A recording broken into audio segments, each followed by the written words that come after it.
السلام عليكم ورحمة الله تعالى وبركاته. البادجي أو كما يسمى البيروش بالدارجة المغربية، هانتوما هما وجدت لهم الأكلة ديالهم المفضلة.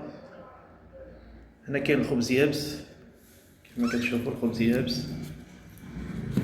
هنا كاين العلف ديالهم، وهنا كاين واحد البيضة مسلوقة.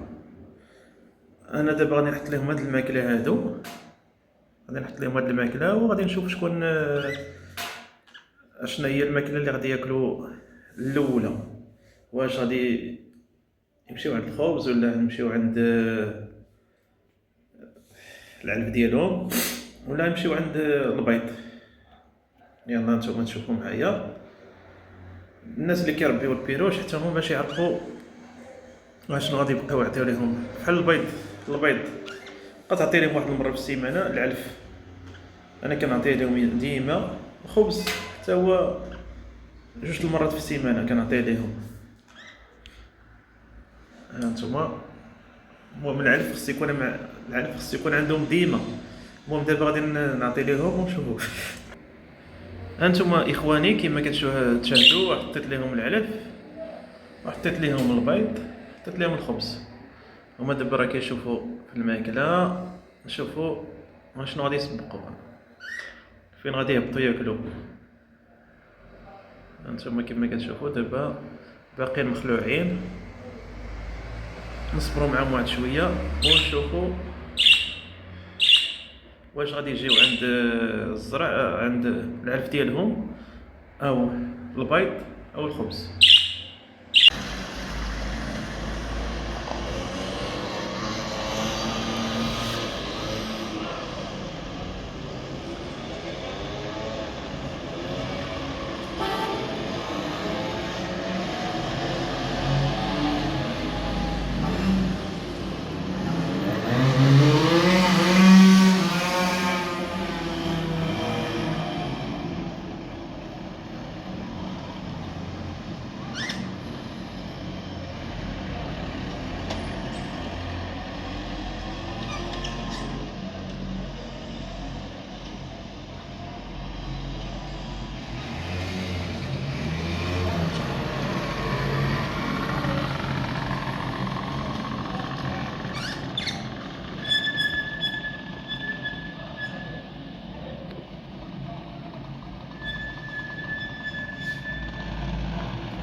هانتم الإخوان بعد مرور ساعتين،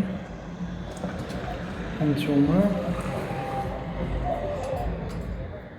البيض كلاو منو، الخبز حتى هو كيعجبهم. هانتوما كلاوه.